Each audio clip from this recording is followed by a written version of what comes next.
pse kaq shumë dhimbje, pse gjithë ky përjetim?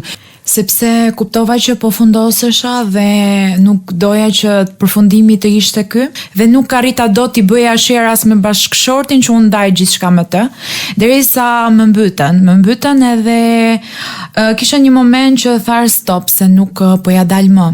Periudhën që duhet të bëja gati të gjitha procedurat për ta ndarë juridikisht këtë bashkëpunim në rrugët ligjore, ishte një periudhë që unë përveç se u tregova shumë naive, grupi brenda, stafi brenda po shtirej sikur ishte diçka tjetër, sepse ishte partnerja në këtë biznes, e kishte bërë gati planin e saj.